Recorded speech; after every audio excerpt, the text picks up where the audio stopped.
একটা, কিন্তু ইঁদুরের গর্তের মুখ দুইটা।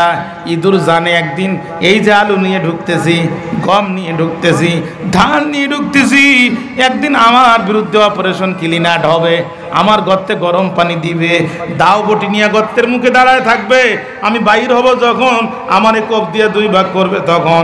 এই জন্য ইঁদুর আগের থেকে বাইপাসের রোড একটা রেডি করে রাখে। বাড়ির মালিক যখন গরম পানি দেয়, ইঁদুর তখন বোঝল বাজায়, কয় মামু অতগুলো গুড় হাফ কেজি নয়, আমি জানি তুমি আমার বিরুদ্ধে অপারেশন চালাবা, এই জন্য বাইপাসের রোড আমি রেডি করে রাখেছি, পানি দিবা এই গর্তে, আর আমি ইঁদুর পালায় যাবো ওই গর্তে। আমাদের এই ইঁদুরের দাঁতলা নেতারা যেই দিন থেকে জনগণের টাকা চুরি করে খাওয়া শুরু করেছে, বাইপাসের রোডও রেডি করেছে, দুর্নীতি দমন কমিশন নামক আলাদা কমিশন গঠন করেছে।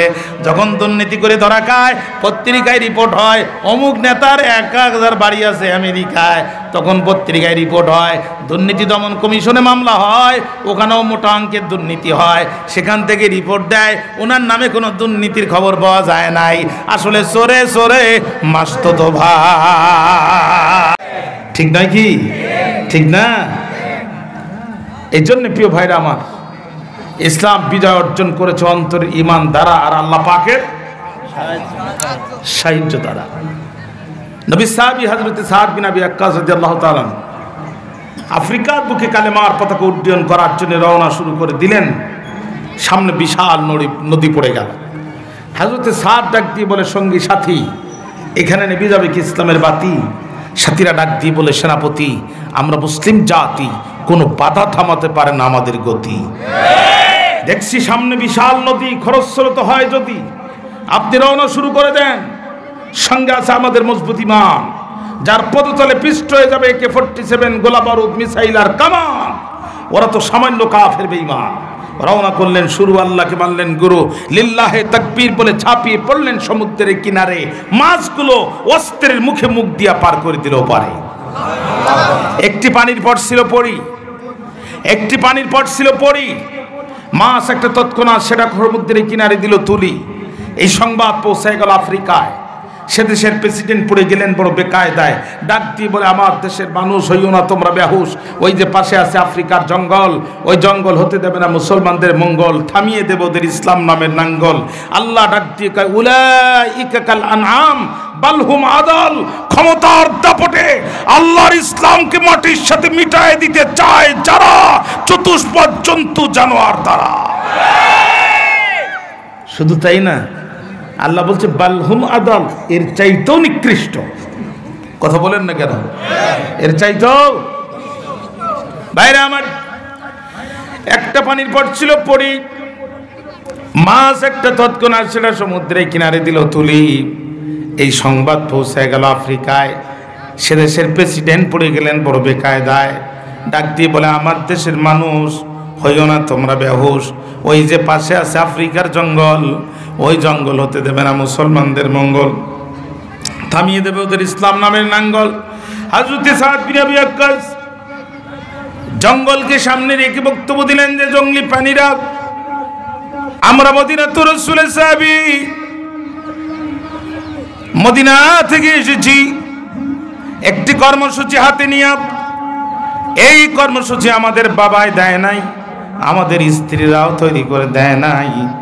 এই কর্মসূচি দিয়েছেন যিনি, আসমান জমিন সৃষ্টি করেছেন তিনি। আর সেই কর্মসূচির নাম আলা লাহুল খালকু ওয়াল আমর, সৃষ্টি যার, আইন চলবে তার। যারা বলেন সৃষ্টি কার? এ মহাকাশ কে সৃষ্টি করেছেন? বিস্তীর্ণ জমিন কে সৃষ্টি করেছেন? বৃষ্টি প্রদান করেন কে? 2024 সালে যদি আল্লাহ বৃষ্টির পানি বন্ধ করে দেয়, 24 সাল তো শেষ, 2025 সালে যদি আল্লাহ বৃষ্টির পানি বন্ধ করে দেয়, আমেরিকার নবনির্বাচিত প্রেসিডেন্ট ডোনাল্ড ট্রাম্প, পার্শ্ববর্তী রাষ্ট্রের প্রধানমন্ত্রী সালা নরেন্দ্র মোদী, হ্যাঁ, জার্মানির চ্যান্সেলর অ্যাঞ্জেলা মার্কেল, রাশিয়ার প্রধানমন্ত্রী ভ্লাদিমির পুতিন, এরা গোটা বিশ্বের সব বাটপারগুলো যদি এক হয়ে যায়, আটলান্টিক আর প্রশান্ত মহাসাগরের উপকূলে তাঁবু গেড়ে উত্তর কোরিয়ার দক্ষিণ কোরিয়ার ভয়ানক অস্ত্রগুলো নিয়ে আকাশের দিকে তাক করে, সেকেন্ডে 10 লক্ষ করে গুলি ছড়ে আর বলে, বৃষ্টি দিসটা কেন, বৃষ্টি দিসটা কেন, বলেন তো দেখি, একটি ফোঁটা বৃষ্টির পানি কি তারা আনতে পারবে? জোরে বলেন, পারবে? গোটা পৃথিবীর সমস্ত নেতা মিলে যদি একটি ফোঁটা বৃষ্টির পানি জমিনে না আনতে পারে, আল্লাহর কসম করে বলছি, এই সমস্ত মানুষের তৈরি করা আইন দিয়া এই পৃথিবীতে শান্তি প্রতিষ্ঠিত হতে পারে না, পারে না, পারে না। অতএব শান্তি যদি চাও, দুনিয়া থেকে পার্লামেন্ট পর্যন্ত আল্লাহর কোরআনের আইনকে বাস্তবায়ন করার বিকল্প রাস্তা খোলা নয়।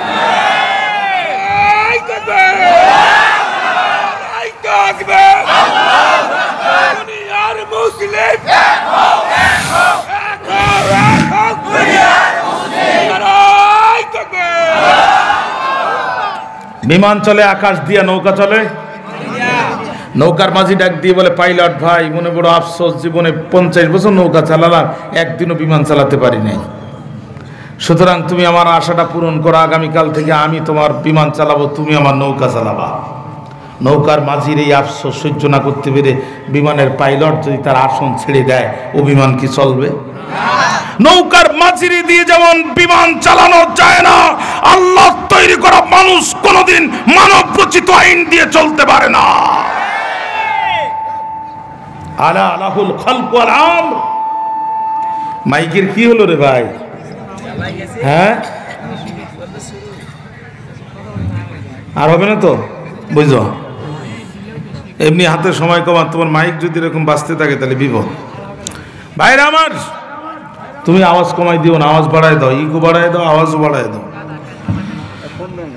আল্লাহ তৈরি করা মানুষ যেমন মানব রচিত আইন দিয়ে চলতে পারে না, এই পৃথিবীতে শান্তি আর কল্যাণ যদি চান, আল্লাহর আইনকে মাথা পেতে মেনে নেন। ঠিক না? ঠিক না? আপনারা যখন বাজার থেকে মোবাইল কেনেন, তখন একটা ব্যাটারি দেয়, একটা চার্জার দেয়, একটা ইয়ারফোন দেয়, ফ্রি আরো 2-5টা জিনিস দিলে দিতে পারে। কিন্তু আরেকটি মূল্যবান জিনিস দেয়, ইংরেজিতে লেখা ছোট্ট একটি বই। কেউ বলে ক্যাটালগ, কেউ বলে গাইডলাইন, কেউ বলে গাইড। যে যা বলে বলুক না কেন, ওই ছোট্ট বইটি হচ্ছে ওই মোবাইলের জন্য সংবিধান। ঠিক না? কোন সুইচ চাপ দিলে মোবাইল অন হবে, কোন সুইচ চাপ দিলে মোবাইল অফ হবে, গোপন মেসেজগুলো কোথায় সেভ করা লাগবে, সব কিছু লেখা আছে ছোট্ট বইটির মধ্যে। আমি যদি বাম হাতে স্যামসংয়ের ক্যাটালগ নেই, ডান হাতে নোকিয়ার মোবাইল নেই, স্যামসংয়ের ক্যাটালগ দেখি, নোকিয়ার বাটন চাপি, বলেন তো দেখি ওই মোবাইল কি চলবে? ওই মোবাইল চলবে? ও দুনিয়ার মানুষ, সামান্য স্যামসংয়ের ক্যাটালগ দিয়ে যদি নোকিয়া না চলে, নোকিয়ার ক্যাটালগ দিয়ে যদি স্যামসং না চলে, আল্লাহ তৈরি করা মানুষ কোনোদিন দিল্লি আর আমেরিকা তৈরি করা আইন দিয়ে চলতে পারে না, পারে না, পারে না। এজন্য জমিন যার, আইন চলবে। সাদ বিন আবি ওয়াক্কাস রাদিয়াল্লাহু তাআলা বলল, জঙ্গলের প্রাণীরা শোনো, আমরা এসেছি আল্লাহর দেয়া সেই কর্মসূচি হাতে নিয়ে। আমাদের হাতে যে কর্মসূচি, এই কর্মসূচি পৃথিবীর কোন নেতা তৈরি করে না, এই কর্মসূচি পৃথিবীর কোন নেতৃত্ব তৈরি করে না। এই কর্মসূচি দিয়েছেন যিনি, আহকামুল হাকিমিন তিনি। অতএব আমরা চাই এই জমিনে কোরআনের আইন প্রতিষ্ঠিত হোক। তোমরা যদি আমাদের পক্ষে থাকো, জঙ্গল থেকে বেরিয়ে চলে যাও, আমাদের নিরাপত্তার ব্যবস্থা করে দাও। আর যদি বিপক্ষে থাকো, জঙ্গল থেকে বেরিয়ে আসো, আগে তোমাদের মোকাবেলা করব, তারপরে আফ্রিকার মানুষের মোকাবেলা করব। এই ঘোষণা যখন দিয়ে দিলেন, বাঘের পিছনে বাঘ, সাপের পিছনে সাপ, বাঘ সিংহ থেকে শুরু করে পিঁপড়া পর্যন্ত জঙ্গল ছেড়ে চলে গেল, মুসলমানদের নিরাপত্তার ব্যবস্থা করে দিল। ওয়া কানা হাক্কান আলাইনা নাসরুল মুমিনিন। মুমিন বান্দা যখন বিপদে পড়ে যায়, তাকে সাহায্য করা আল্লাহর পক্ষে ওয়াজিব হয়ে যায়। ঠিক না ভাই? আমার ভূমিকায় সময় নষ্ট করতে চাই না। তেলাওয়াত করেছি কোরআন আল কারীমের 111 নম্বর সূরা, 30 নম্বর পারা, সূরাতুল লাহাবের সব কয়টি আয়াতে কারিমা। সূরার নাম সূরাতুল লাহাব। তাব্বাত ইয়াদা আবি লাহাব ওয়া তাব্বা। এই আয়াতের লাহাব শব্দটি থেকে সূরাটির নামকরণ করেছে সূরাতুল লাহাব। লাহাব শব্দের অর্থ হচ্ছে অগ্নি স্ফুলিঙ্গ, অগ্নি স্ফুলিঙ্গ, আগুনের যে লেলিহান শিখা আছে, শীষ আসে, শীষ, আগুন জ্বলতে জ্বলতে যে চিকন একটা শীষ বা শিখা হঠাৎ করে প্রজ্বলিত হয়ে জ্বালিয়ে পুড়িয়ে দুমড়ি মুসড়িয়ে সম্মুখপানে অগ্রসর হয়। এই শীষ বা শিখা বিশিষ্ট আগুনকে আরবিতে লাহাব বলা হয়। তবে সূরাটিকে সূরাতুত তাব্বাতও বলা হয়, সূরাতুল মাসাদও বলা হয়। সূরাটির মধ্যে আয়াত সংখ্যা 5টি, রুকু সংখ্যা 1টি। গোটা পৃথিবীর সমস্ত মুফাসসিররা এ বিষয়ে একমত। সূরাটি নাজিল হয়েছিল মক্কায়, অর্থাৎ সূরাটি একটি মাক্কি সূরা। এটি হচ্ছে সূরাটির সংক্ষিপ্ত পরিচিতি। 2 নম্বর পয়েন্ট হচ্ছে আল মুনাসাবাতু বাইনাস সূরাতাইন, পূর্বের সূরার সাথে তেলাওয়াতকৃত সূরার সম্পর্ক কি, এটা তাফসীরের অত্যন্ত গুরুত্বপূর্ণ পয়েন্ট। সূরাতুল ফাতিহার পরে সূরাতুল বাকারা, এই তারতিব, এই সিরিয়াল পৃথিবীর কোনো মানুষ করে দেননি। এই সিরিয়াল করে দিয়েছেন কে? আল্লাহ। প্রশ্ন হচ্ছে সূরাতুন নাসরের পরে সূরা লাহাব কেন আসলো? এই দুইটি সূরার সাথে আসলে কি সম্পর্ক আছে? এইটাকে তাফসীরের পরিভাষায়, উলুমুল কোরআনের পরিভাষায় বলা হয় তারতিবুস সূরা, সূরা সিরিয়াল। কেন এই দুইটি সূরা পাশাপাশি আসলো? মুফাসসির কেরামগণ অনেকগুলো সম্পর্ক বের করেছেন। আমি দুইটি সম্পর্ক সংক্ষেপে আপনাদের সামনে বলছি। সূরাতুল লাহাব হচ্ছে এই সূরা, যে সূরাটির সব কয়টি আয়াতে কারিমা একসাথে নাজিল হয়েছে। পূর্ববর্তী সূরার নাম হচ্ছে সূরাতুন নাসর, সেই সূরা যে সূরার সব কয়টি আয়াতে কারিমা একসাথে নাজিল হয়েছে। সূরা লাহাব হচ্ছে সর্বপ্রথম সূরা যেটার সব কয়টি আয়াতে কারিমা একসাথে নাজিল হয়েছে। সূরা নাসর হচ্ছে সর্বশেষ সূরা যেটার সব কয়টি আয়াতে কারিমা একসাথে নাজিল হয়েছে। সূরা লাহাব নাজিল হয়েছে মক্কায়, সূরা নাসর নাজিল হয়েছে মদিনায়। তাহলে একটি মক্কায়, একটি মদিনায়, একটি সর্বপ্রথম, একটি সর্বশেষ। আবার আল্লাহ তাআলা যখন এই তারতিবুস সূরা, সূরাগুলো সিরিয়াল করে দিলেন, এই দুইটি সূরাকে পাশাপাশি দিয়েছেন যিনি, একটু চিৎকার করে বলেন কে? তিনি। 3 নম্বর পয়েন্ট হচ্ছে আসবাবে নুজুল, শানে নুজুল, কি কারণে নাজিল হলো। আমি এই লক্ষ্যে বুখারী শরীফের একটি সহিহ হাদিস আপনাদের সামনে তেলাওয়াত করেছি, যেটা ইমাম খাজেন তাফসিরে খাজেনে সূরা লাহাবের শানে নুজুল হিসাবে পেশ করেছেন। নবীর জলিল কদর সাহাবী ইবনে আব্বাস বলেন, মনোযোগ আছে তো আমার দিকে, লাম্মা নাযালাতু আনজির আশিরাতাকাল আকরাবিন, আল্লাহর নবীর উপরে যখন আয়াতে কারিমা নাজিল হলো, হে নবী আপনার নিকটতম আত্মীয়দেরকে জাহান্নামের ভয় প্রদর্শন করুন। সাইয়্যিদান নবী সাল্লাল্লাহু আলাইহি সাল্লাম আলা সাফা, হুজুর সাল্লাল্লাহু আলাইহি সাল্লাম সাফা পর্বতে উঠলেন। ফাজআলা ইউনাদি, নবী চিৎকার করা শুরু করলেন, ইয়া বনি ফিহরিন, ইয়া বনি আদিয়িন লিবুতুনি কুরাইশ, কুরাইশের অভ্যন্তরে ছোট্ট ছোট্ট গোত্রদের নাম ধরে রাসূলুল্লাহ চিৎকার করতে থাকলেন অতক্ষণ, হাত্তা ইজতামাউ, তারা একত্রিত হলো না যতক্ষণ রাসূলুল্লাহ চিৎকার করতে থাকলেন ততক্ষণ। ফাজআলা ইউনাদি, নবী চিৎকার করতে থাকলেন। ফাজআলা আর-রাজুলু ইযা লাম ইস্তাতি আইয়াখরুজা আরসালা রাসূলা, নবীর এই চিৎকার যখন করলেন মক্কার প্রত্যেকটি বাড়িতে সমানভাবে পৌঁছায় গেল। কিন্তু যারা অসুস্থ মানুষ হাজির হতে পারবে না, তারা তাদের প্রতিনিধি পাঠালো যে আমাদের আল আমিন কি বলবে এটা শুনে আসো।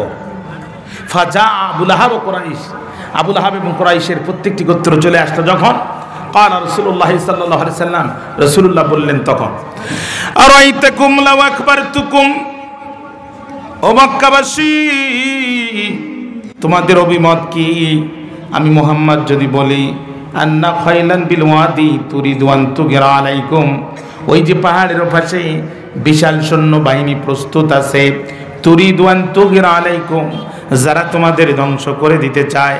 মক্কাবাসী আমি মুহাম্মদ জানতে চাই আমার কথা কি তোমাদের বিশ্বাস হয়? আকুনতুম মুসাদ্দিকিন, আমার কথা কি তোমাদের বিশ্বাস হয়? ক্বালু নাআম, সকলে এক বাক্যে বলল অবশ্যই বিশ্বাস হয়। মা জাররাবনা আলাইকা ইল্লা সিদকা, জীবনে তোমাকে কোনোদিন একটি মিথ্যা কথা বলতে শুনি নাই, তামাম জীবন একটি মিথ্যা বলেন নাই যিনি, আজ কেমনে মিথ্যা বলবেন তিনি? বিশ্বনবী ডাক দিয়ে বলে, মক্কাবাসী যদি তোমাদের বক্তব্য তাই হয় তাহলে শুনে রাখো, ইন্নী নাযীরুল লাকুম বাইনা ইয়াদাই আযাবিন শাদীদ, আমি তোমাদের জন্য পরকালের কঠিন আযাবের ভীতি প্রদর্শনকারী। অন্য বর্ণনা আছে রাসূল বলছেন, ইন্নী রাসূলুল্লাহি ইলাইকুম জামিয়া, আমি বিশ্ববাসীর জন্যে নবী হয়ে এসেছি। এই কথা যখন রাসূল বললেন, এই কথা রাসূল বললেন যখন, সমস্ত কাফেররা মাথা নিচু করে দিল তখন। কিন্তু মাথা উঁচু করে দিল কে? পৃথিবীর 1 নাম্বার বেয়াদব যে মাথা উঁচু করে দিল সে আবু লাহাব সম্পর্কে নবীজির চাচা। শত শত কাফেরদের ভিতরে কেউ মাথা উঁচু করল না, আবু লাহাব শুধু মাথা উঁচু করল না, আঙ্গুলটা উঁচু করে পাহাড়ের নিচ থেকে রাসূলকে লক্ষ্য করে বলছে, তাব্বাল্লাকা সাইরুল ইয়াউমি আলিহাজা জামাতানা। ও মুহাম্মদ, তোমার জীবনের প্রত্যেকটা দিন ধ্বংস হয়ে যাক, এই জন্য বুঝি তুমি আমাদেরকে একত্রিত করেছ। ওয়াফি রিওয়ায়াতিন উখরা, অন্য বর্ণনা আসছে, আখাযা বিয়াদি হাজারা, আবু লাহাব হাতের মধ্যে নিয়েছে পাথর। লিয়ার মিয়ান নাবিয়া সাল্লাল্লাহু আলাইহি সাল্লাম, আবু লাহাব নবীকে পাথর মারতে চায়। ভাইরা আমার খেয়াল করেন, আবু লাহাব নবীকে পাথর মারতে চায়। এই এমন সময় আল্লাহ ডাক দিয়ে বলে, জিবরাইল,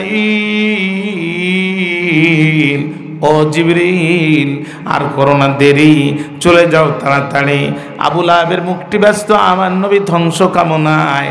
আবু লাহাব হাত দিয়ে আমার নবীকে পাথর মারতে চায়। আমি আল্লাহর কি আর সহ্য হয়? জিবরিল, আর দেরি করো না, আমার নবী যেন মনে কষ্ট নেয় না। আমি আল্লাহ কথা দিলাম, আমার নবীর জীবনের একটা দিন তো দূরের কথা, 1 মাইক্রো সেকেন্ডও নষ্ট হবে না। বরং যে আমার নবীকে অভিশাপ করলো, আমি আল্লাহ নিজেই তারে অভিশাপ করলাম। আমি অভিশাপ করার মাধ্যমে কিয়ামতের আগ পর্যন্ত আমায় বিশ্বাস যে ইমানদাররা করবে, নামাজের ভিতরে নামাজের বাইরে, ফরজে সুন্নাতে ওয়াজিবে নফলে কিংবা রাতের তাহাজ্জুদে, নামাজের ভিতরে নামাজের বাইরে, প্রতিটা ঘন্টার প্রতিটা মিনিটের প্রতিটা সেকেন্ডে পৃথিবীর কোথাও না কোথাও সূরা লাহাব তেলাওয়াত হবে, আর আবু লাহাবের উপর অভিশাপ চলতেই থাকবে। জিবরিল আমিন চলে আসলেন, সূরা লাহাব নাজিল হয়ে গেল। তাব্বাত ইয়াদা আবি লাহাবি ওয়া তাব, চিৎকার করে একবার বলা যাবে কি আল্লাহু আকবার। আমি একটি হাদিস দিয়ে সূরাটি কেন নাজিল হয়েছিল আমি এটা আলোচনা করে ফেলেছি। এখন যদি আমি আপনাদের অনুমতি পাই তাহলে ভিতরে আলোচনায় ঢুকতে চাই। আপনারা কি রাজি আছেন ভাই? রাজি আছেন ইনশাআল্লাহ? আল্লাহ তাআলা কবুল করুক। কারা কারা রাজি আছেন একটু হাত তোলেন, একটু ভালো করে তোলেন না। বাংলাদেশে একটি স্লোগান, সব কিছু দেখা শেষ, এবার আল কোরআনের বাংলাদেশ। এই স্লোগানের সাথে আপনারা একমত না? যদি জীবন দিতে হয়, যদি রক্ত দিতে হয়, যদি ঘর বাড়ি ছাড়তে হয়, 14 বছরের সংগ্রাম এবার 1 বছরে করতে হবে কোরআনের জন্য। রাজি আছেন না ইনশাআল্লাহ? আল্লাহ তাআলা কবুল করুক, জোরে কানা আমিন। আমার মনে হতো এক সময় দক্ষিণবঙ্গ থেকে কোরআনের পতাকা উঠবে, কিন্তু এখন আসলে মনে হয় উত্তরবঙ্গ থেকে কোরআনের পতাকা উঠবে। ইনশাআল্লাহ মিঠাপুকুরের মাটি থেকে কোরআনের পতাকা উঠবে। আল্লাহ তাআলা কবুল করুক, জোরে কানা আল্লাহুম্মা আমিন। খুব দ্রুত আসেন প্রিয় ভাইরা, খুব দ্রুত। শেষ হয়ে গেলে আপনারা আমাকে একটু দয়া করে সিগন্যাল দিবেন, আমি তাহলে আলোচনা শুরু করব। আর কেউ যদি দিতে চান, আপনাদের অতিথি আর আসে নাই, মা বোনেরা ওখানে একটু বলেন। হ্যাঁ মা বোনেরা, আপনাদের বেশি বেশি দান করা দরকার। আপনারা বেশি বেশি দান করবেন এবং মা বোনরা বেশি বেশি দান করেও। শুরু করা যায়। জি, আপনাদের এই অতিথি আমন্ত্রিত অতিথিবৃন্দ কি সবাই আসছে? তারা কি সবাই দিছে? দিছে, আলহামদুলিল্লাহ। ঠিক আছে, তাহলে সামনে যাই। আমি প্রথমে সূরাটির পরিচিতি বলেছি, তারপরে তেলাওয়াতকৃত সূরার সাথে পূর্বের সূরার সম্পর্ক বলেছি, তারপরে সূরাটি কেন নাজিল হলো একটা হাদিস বলেছি। এবার আমি ব্যাখ্যায় চলে যেতে চাই। রাজি আছেন ইনশাআল্লাহ? তাব্বাত শব্দের অর্থ হচ্ছে হালাকাত, খসিরাত, ধ্বংস হয়ে যা, নিঃশেষ হয়ে যা, নিপাত যা। ইয়াদা দুহাত, আবি লাহাব, আবু লাহাবের দুহাত। ওয়া তাব্বা, এবং সে ধ্বংস হয়েছে। আয়াত একটি, বক্তব্য দুইটি। প্রথম অংশকে তাব্বাত ইয়াদা আবি লাহাব, এই অংশকে তাফসীরের পরিভাষা বলে দুআউন আলাইহি, অভিশাপ বা বদদুয়া। আর ওয়াতাব্বা, সে ধ্বংস হয়েছে, এইটা হচ্ছে অ্যাডভান্স খবর। আগের থেকে আল্লাহ সে ধ্বংস হবে এ কথা বলেনি, সে ধ্বংস হয়েছে। ওয়াল ইখবার, অভিশাপ বা বদদুয়ার ফলাফল।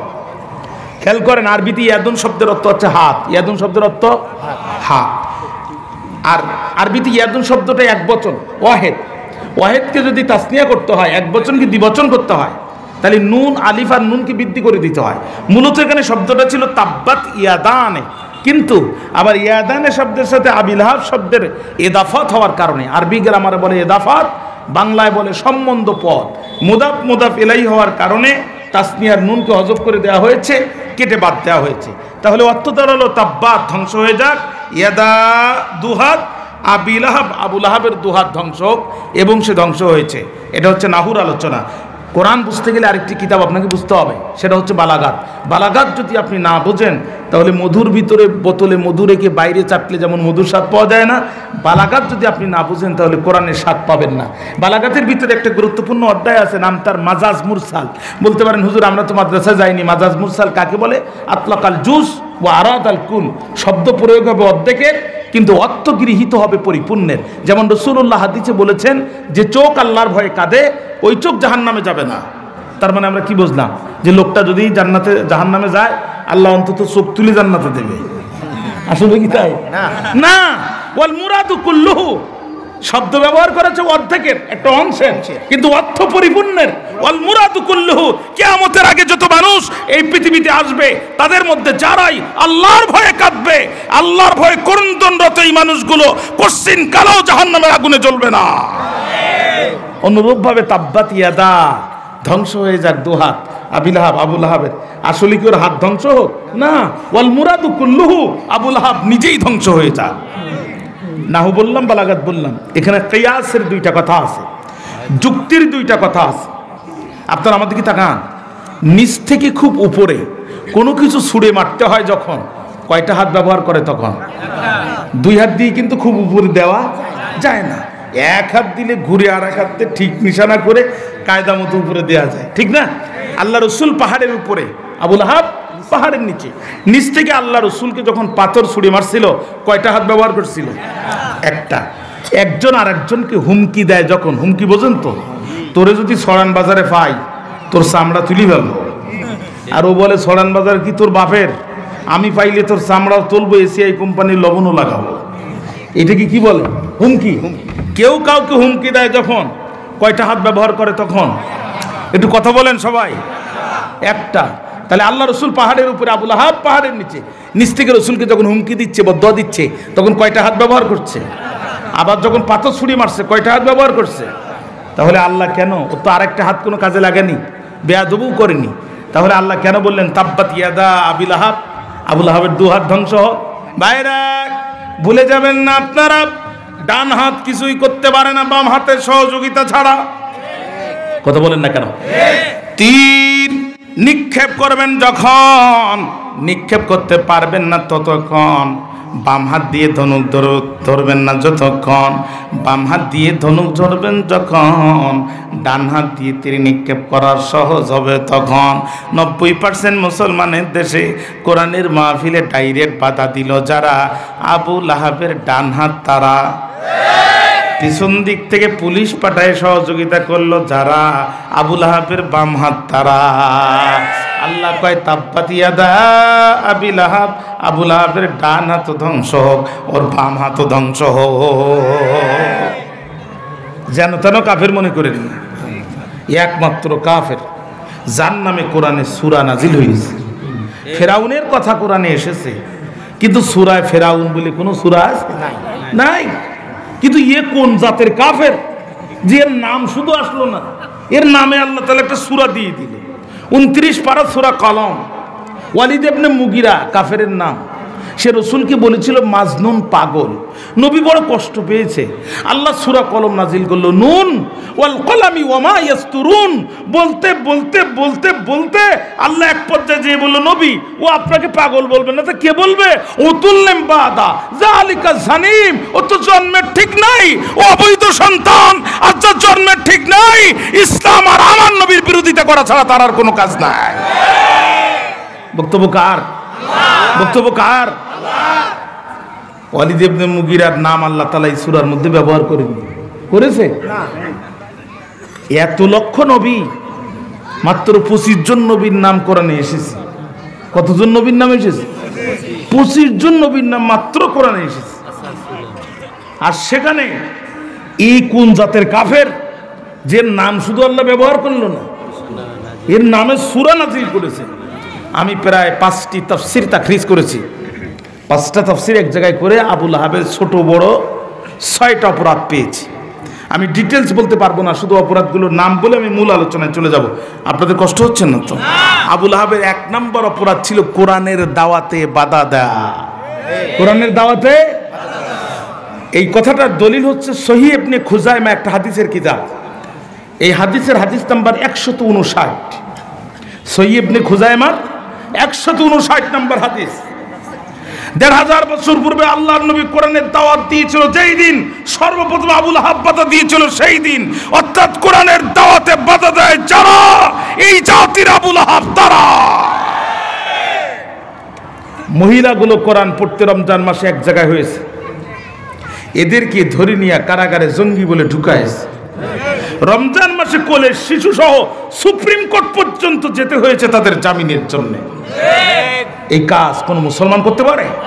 এই কাজ তারাই করতে পারে যাদের রক্তের ভিতরে আবু লাহাবের রক্তের সিলসিলা আছে। কথা ঠিক না?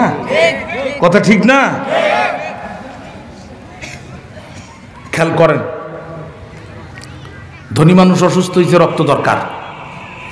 ও নেগেটিভ ব্লাড, আনকমন রক্ত কারোর সাথে মিলছে না। হঠাৎ করে এক কৃপণের রক্তের সাথে মিলে গেছে। কৃপণকে বলছে রক্ত দিতে হবে। কৃপণ বলছে মাথা খারাপ, ভাতে ঠিক মতো খাই না আমি, রক্ত দেয়া ফেলে আর লোক দেখি বোঝো না। কৃপণকে জোর করে ধরে নিয়ে হসপিটালে পিঠ মরা দিয়ে দড়ি দিয়ে আগে বেঁধেছে। তারপরে 3 ব্যাগ রক্ত নিছে। কৃপণ বলছে আল্লাহ আমার তো সব নিয়ে নিলেন। ধনী মানুষ বলছে না, মাত্র 3 ব্যাগ দিছে। রক্ত নেওয়া শেষ। সোনার বাংলাদেশ। ধনী মানুষ টেবিলে টান দিল, একটা চেক বাইর করে 3 লক্ষ টাকার একটা চেক লিখে কৃপণের হাতে দিল। কৃপণ চেকটা দেখিয়ে বলছে স্যার অসুবিধা নাই, আমি আরো 1 ব্যাগ রক্ত দিতে চাই। ধনী মানুষ বলছে এখন লাগবে না, তবে লাগবে যখন তোমাকে টেলিফোন করা হবে তখন।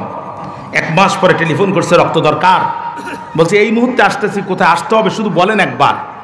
চলে গেছে, রক্ত নেওয়া শেষ। ও মনে করছে আজও 3 লাখ দেবে, কিন্তু ধনী মানুষ পকেট থেকে টাকা বাহির করছে 5টা 2 টাকার নোট, তার 3টেই ছেঁড়া, মানে 10 টাকা, তার 6 টাকা অসর। ওর হাতে যখন দিছে ও দেখছে মেজাজ খারাপ হয়েছে, ছুড়ে মারছে। মুখে বলছে মিয়া ফাজলামি করে টাকা পান না, মাত্র 10 আগে দিলেন প্রতি ব্যাগে 1 লাখ, এখন সর্বমোট 10 টাকা, তার 6 টাকা বাজারে চলে না, ফাজলামি করে টাকা পান না। ধনী মানুষ বলছে মন খারাপ করিস না, 1 মাস পূর্বে আমি ছিলাম ধনী, আমার মনও ছিল ধনী, তুই কৃপণ খারাপ, তোর রক্ত খারাপ। তোর রক্ত যেই দিন আমার রক্তের মধ্যে ঢুকেছে আমি নিজেই কৃপণ হয়ে গেছি। কথা কন না কেন? ইসলামের কাজে বাধা দেওয়ার কাজ ছিল ফেরাউনের কাজ, নমরুদের কাজ, সাদ্দাদের কাজ, কারুনের কাজ, হামানের কাজ, আবু জেহেলের কাজ, আবু লাহাবের কাজ, উতবার কাজ, সাহেবার কাজ, ওয়ালিদ ইবনে মুগিরার কাজ। যুগে যুগে ফেরাউন, নমরুদ, সাদ্দাত, কারুন, আবু জেহেল, আবু লাহাব, উতবা আর সাহেবার রক্ত যাদের রক্তের মধ্যে প্রবেশ করেছে তারাই কোরআনের দাওয়াতে বাধা দিয়েছে।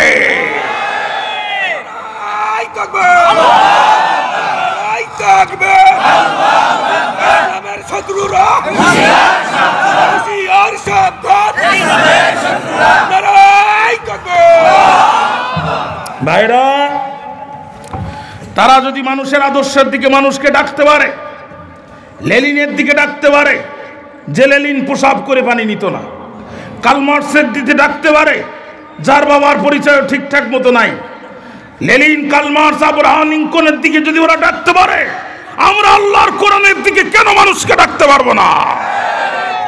পরিষ্কার কথা। আপনার মাঝখানে থাকার কোনো সুযোগ নাই। হয় আপনি কোরআনের পক্ষে শক্তি হবেন, তা না হলে কোরআনের বিপক্ষে শক্তি হবেন। আর কোরআনের বিপক্ষে শক্তি হলে কোরআনের প্রত্যেকটা কথা আপনার বিরুদ্ধে যাবে। এটা ফেরেশতাও নাজিল হলেও একই কথা হবে। কথা বলেন না কেন? ফেরেশতাও যদি দাওয়াত করে নিয়ে আসেন, উনিও কোরআন থেকে কথা বলবে, বাইরে থেকে কথা বলার সুযোগ নাই। আপনি লুঙ্গি পরবেন লুঙ্গির বিপক্ষে, লুঙ্গি পরবেন না লুঙ্গির বিপক্ষে, লুঙ্গি পরবেন লুঙ্গির পক্ষে, মিষ্টি খাবেন মিষ্টির পক্ষে, মিষ্টি খাবেন না মিষ্টির বিপক্ষে। মিষ্টি নিরপেক্ষ হওয়ার সুযোগ আছে? তাহলে মুখের মধ্যে মিষ্টি দিয়া না সিবায় সারাদিন দাঁড়ায় থাকতে হবে। লুঙ্গি পরবেন লুঙ্গির পক্ষে, লুঙ্গি পরবেন না লুঙ্গির বিপক্ষে। লুঙ্গি নিরপেক্ষ কেমনে হবেন? তাহলে লুঙ্গি পরে গিরানা দিয়ে ছেড়ে দিতে হবে। আর লুঙ্গি ঢুকায় যদি গিরানাতে ছেড়ে দেন তাহলে আপনি উলঙ্গ হয়ে যাবেন। ধর্ম নিরপেক্ষ মতবাদ একটা উলঙ্গ মতবাদ। যারা বিয়ের সময় পক্ষে থাকে, অন্য সব কাজে পক্ষে থাকে, ধর্মের বেলায় এসে নিরপেক্ষ সাজে, এরা উলঙ্গ। এরা ইসলামের নামে কুফরি করছে। ধর্মের বেলায় নিরপেক্ষ থাকার কোনো সুযোগ নাই। হয় আপনাকে ইসলামের পক্ষে থাকতে হবে, তা না হলে ইসলামের বিপক্ষে আপনাকে অবস্থান নিতে হবে। পরিষ্কার কথা, জাতির সামনে পরিষ্কার করতে হবে। আমাদের কিছু হুজুররা কথা গোপন করে, জুমার নামাজ থেকে শুরু করে প্রত্যেক জায়গায় স্টেট কথা হবে, সোজাসুজি কথা হবে। কোরআনের পক্ষে আসবেন না, কোরআনের বিপক্ষে যাবেন। আপনি যেই হন দেখা দেখি নেই, দাওয়াত সত্যটাই পেশ করতে হবে। ইসলামের বিপক্ষে অবস্থান করার কোনো সুযোগ নাই। হয় আপনাকে মুহাম্মদ রাসূলুল্লাহর পক্ষে আসতে হবে, তা না হলে আবু লাহাবের পক্ষে যেতে হবে। আপনি যদি কোরআনের পক্ষে থাকেন তাহলে আপনার হাত মুহাম্মদ রাসূলুল্লাহর পক্ষের হাত, আর আপনি যদি ইসলামের বিরুদ্ধে কোরআনের দাওয়াতে, কোরআনের রাজ কায়েমে বাধা দেন, তাহলে আপনার হাত আবু লাহাবের হাত।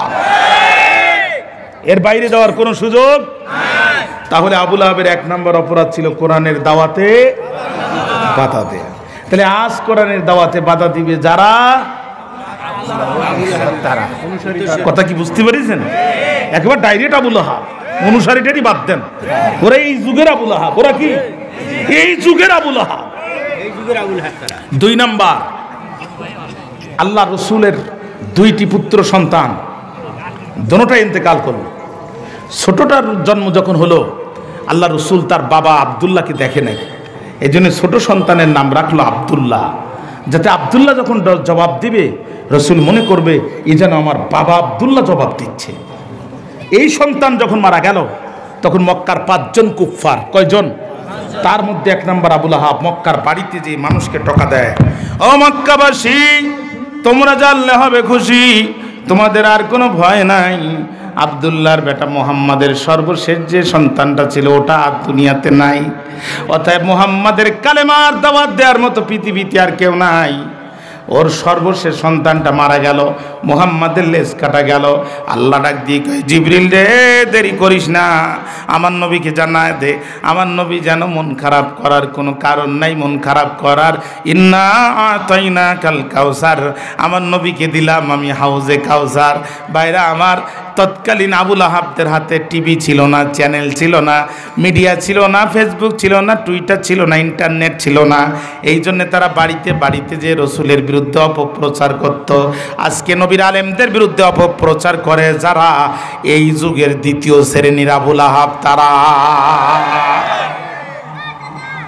টিভিতে বসে যারা আলেমদের বিরুদ্ধে মিথ্যা তথ্য সম্প্রচার করে। আল্লামা সাইদির মতো সম্মানী মানুষ, যার জন্য খানায় কাবার দরজা খুলে যায়, যাকে সৌদি বাচ্চা খানায় কাবার কালো কাপড় কেটে গলার মধ্যে ঝুলাই দিয়েছিল। আল্লাহ আমাকে প্রত্যেক বছর রমজান মাসে কাবার শরীফে নেয়, আমি তওয়াফ করি। আর আমাদের তো ভিতরে ঢোকার আকাঙ্ক্ষা আমরা কেমনে করব? যেখানে রাসূলুল্লাহ ঢুকেছেন, সাহাবায়ে কেরামরা ঢুকেছেন, সেখানে আল্লামা সাইদিকে আল্লাহ তাআলা কবুল করেছেন। এই ঘরের ভিতরে তিনি ঢুকেছেন। এই সম্মানী মানুষের বিরুদ্ধে টিভি এবং মিডিয়ায় যারা অপপ্রচার করেছে, ওরা এই জাতির 2য় শ্রেণীর আবু লাহাব। কথা কি বুঝতে পেরেছেন? 3 নাম্বার, আবু লাহাবের 3 নাম্বার গুণ ছিল জাতিকে জিম্মি করা। জাতিকে কি করা? জিম্মি করা। নবীজি কোরআনের দাওয়াত দিল যখন, মক্কার কাফেররা বৈঠক করে নবীর পরিবারের বিরুদ্ধে অবরোধ দিয়ে দিল, তখন মুহাম্মাদের পরিবারের কাছে গম বিক্রি করা যাবে না, আটা বিক্রি করা যাবে না, রুটি বিক্রি করা যাবে না, নিত্য প্রয়োজনীয় জিনিস বিক্রি করবে যারা, উল্টে অবরোধের আওতায় পড়বে তারা। না খেয়ে খেয়ে রসুলের পরিবারে কামসারা। এই পরিস্থিতি হলো যখন বিদেশ থেকে একটা কাফেলা আসলো, তখন নবীর পরিবারের মুখের মধ্যে হাসি ফুটলো, পেটের মধ্যে ক্ষুধা, পকেটের মধ্যে সামান্য দিরহাম দিনার নিয়ে তারা যখন খাদ্য কিনতে গেল, আবু লাহাব সেখানে উপস্থিত হলো। আবু লাহাব প্রস্তাব দিল, ওরে বিদেশি ব্যবসায়ীরা, শোনো, তোমরা এই পরিবারের কাছে খাদ্য বিক্রি করা বর্তমানে বৈধ নয়। এই পরিবারের কাছে খাদ্য বিক্রি করবে যারা বিপদে পড়বে তারা, তোমাদের কোনো টেনশন নাই, আমি 10 গুণ বেশি দাম দিয়ে খাবারটা নিতে চাই, রাজি আছো যারা যারা আমার পাঁচিলের মধ্যে প্রবেশ করো তারা তারা। এই ঘোষণা শোনার পরে লবি ব্যবসায়ী যারা দ্রুত আবুল আহাবের পাঁচিলের ভিতরে প্রবেশ করলো তারা। আর প্রবেশ করলো যখন আবুল আহাব মেন গেটের দরজা আটকায় দিল, তখন দিয়ে বলছে আনা সাহিবুল কিনতার, আমি মক্কার ফাইন্যান্স মিনিস্টার। কোন জিনিসের কত দাম ভালো জানা আছে আমার। যেই টাকা দিয়ে করছো ক্রয়, একই টাকা দিয়ে করবা বিক্রয়। রাজি আছো যারা যারা আমার কাছে মালগুলো জমা দাও, একটা টাকাও লাভ পাবা না। ভুলে যেও না আমি কিন্তু সাধারণ মন্ত্রী নয়, শুধু খাদ্যমন্ত্রী আমি নই, আমি কিন্তু স্বরাষ্ট্রমন্ত্রী। মাল যদি আমার কাছে না বিক্রি করো তাহলে কিন্তু জান নিয়ে কেউ ফিরতে পারবা না। বাধ্য হয়ে ব্যবসায়ীরা আবুল আহাবের কাছে সমস্ত মালামাল জমা দিয়া সারেন্ডার করে ফিরেছিল। ভাইরা আমার, আজও দেখেন পরিস্থিতি তাই। 10 টাকার চাউল খাওয়ার জন্য মানুষদেরকে সেই দিকে ঝুঁকায় নিল। মানুষও যখন 10 টাকা চাউল খাওয়ার জন্য ঢুকে পড়লো, তখন সেনাবাহিনী র্যাবের বন্দুক আটকায় নিয়া সারা দেশে 60 টাকার চিনি যারা 120 টাকায় লাগালো, 10 টাকার কাঁচা চাল 1000 টাকা জাতিকে জিম্মি করে বানালো যারা, এই জাতির 3য় শ্রেণীর টাটকা আবুল আহাব তারা। এই জাতিকে জিম্মি করা এই বৈশিষ্ট্য হচ্ছে আবুল আহাবের বৈশিষ্ট্য। বুঝতে কষ্ট হয়। 4 নাম্বার, আল্লাহ রসুল নামাজ পড়ছেন, নবীজি সিজদায়, আবুল আহাব পিছন দিক থেকে এসে দেখে আল্লাহ রসুল সিজদায়। আবুল আহাব তার প্রতিবেশী উকবা বিন আবি মুঈনকে নির্দেশ দেয়, রে উকবা, মুহাম্মদ সিজদায়, উটের নাড়ি ভুড়িটা কি তার মাথার উপরে চাওয়ায় দেয়া যায়? এই নির্দেশ পাওয়ার পরে উকবা বিন আবি মুঈন উটের নাড়ি ভুড়ি নিয়ে রসুলের মাথার উপরে চাপায় দিল। যখন আল্লাহ রসুলের দম বন্ধ হয়ে আসলো, তখন ফাতিমা রাদিয়াল্লাহু তাআলা আনহা দূর থেকে এই দৃশ্য দেখার পরে দৌড় দিয়ে যে উটের নাড়ি ভুড়ি সরাই নিল। যখন সিজদা থেকে নবীজি উঠে বসলো, তখন সেকালের আবুল আহাবরা নবীজির মাথার উপরে উটের নাড়ি ভুড়ি চাপায় দিত। আজকের আবুল আহাবরা নবীর উত্তরসূরিদের বিরুদ্ধে মামলা চাপায়া দেয়। কথা কেন বলেন না? কয় নাম্বার গেল? 4 নাম্বার। 5 নাম্বার, নবী বলে, চাচা আপনি আমার আপনজন, কালেমা পড়েন এখন। আবুল আহাব কয়, ভাতিজা আনা সাহিবুল কিনতর, একদিকে আমি মক্কার ফাইন্যান্স মিনিস্টার, 2 নাম্বার আমি বর্তমান অর্থমন্ত্রী, 2 নাম্বার আমি বর্তমানে স্বরাষ্ট্রমন্ত্রী, 2টা মন্ত্রণালয়ের রানিং মন্ত্রী এবং মক্কার শ্রেষ্ঠ ধনীদের একজন। আমি যদি ইসলাম গ্রহণ করি তাহলে তোমার দলে যাওয়ার পরে আমি কি পাবো? আমি বর্তমান অর্থমন্ত্রী আছি, প্রধানমন্ত্রী হব কিনা বলো? রসুল ডাক দিয়ে বলে, চাচা ঈমান গ্রহণ করবেন যখন আপনার পিছনের সব গুনাহগুলো আল্লাহ মাফ করে দিবে, তখন আর কি পাবো? মরার পরে জান্নাত পাবেন। আর কি পাবো? আপনি আমার সাহাবী হওয়ার মর্যাদা পাবেন। আর কি পাবো? বিজলির গতিতে পুলসিরাত পার হতে পারবেন। আর কি পাবো? মিজানের পাল্লায় পাশ করতে পারবেন। আর কি পাবো? রব্বুল আলামিনের সাক্ষাৎ পাবেন। আর কি পাবো? নবী বলেন, চাচা সবাই যা পায় আপনিও তাই পাবেন। ডাক দিয়ে বলে তাব্বান লিহাজাদ্দিন আনা কুনা ওয়া হাউলাই সাওয়া। আবুল আহাব বলে, ওই ধর্ম ধ্বংস হয়ে যাক যেই ধর্মে আমার মতো মন্ত্রীর মর্যাদা, ইসলাম গ্রহণ করলে আমারও যেই মর্যাদা, একটা গরিবের বাচ্চা গোলাম ও ইসলাম গ্রহণ করলে ওরও একই মর্যাদা, তোমার ওই ধর্ম ধ্বংস হোক। তার মানে আমি এখন প্রধানমন্ত্রী, আমি এখন অর্থমন্ত্রী, প্রধানমন্ত্রী হব কিনা তাই বলো। আপনারা মনে করেন যে ওরা বোঝে না, ওরা বোঝে ঠিকই, এটাই আমরা বুঝি না। ওরা জানে ইসলাম সত্য ধর্ম, পৃথিবীর মানুষকে ইসলাম ছাড়া কেউ শান্তি দিতে পারবে না। কমিউনিজম দিতে পারেনি, ন্যাশনালিজম দিতে পারেনি, সেকুলারিজম দিতে পারেনি। অশান্ত যুদ্ধের ডামাডলে এই পৃথিবীকে যদি শান্তির মহড়ায় নিয়ে যেতে হয়, ইসলাম ছাড়া আর কারোর দ্বারা সম্ভব নয়।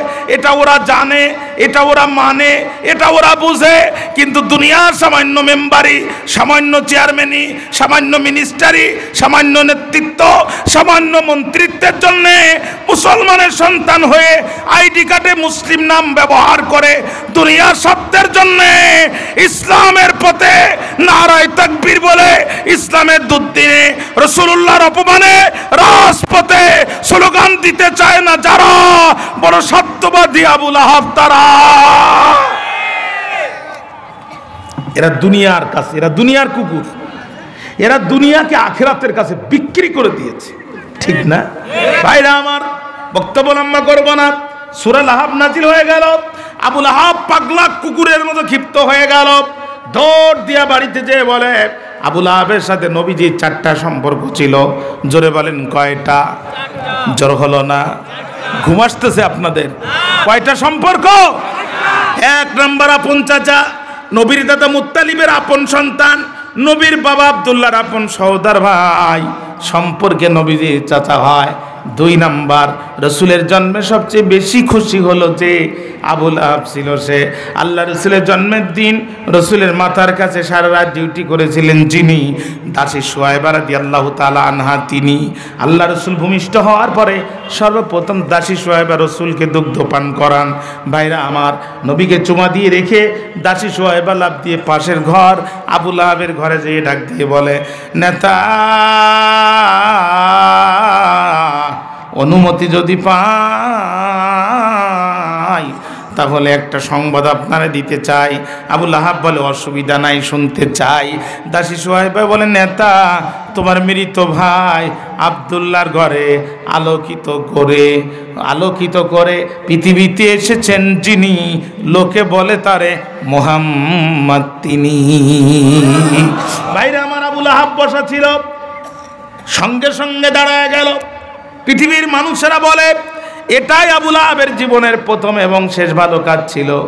আবু লাহাব দাঁড়ায় ডাক দিয়ে বলে,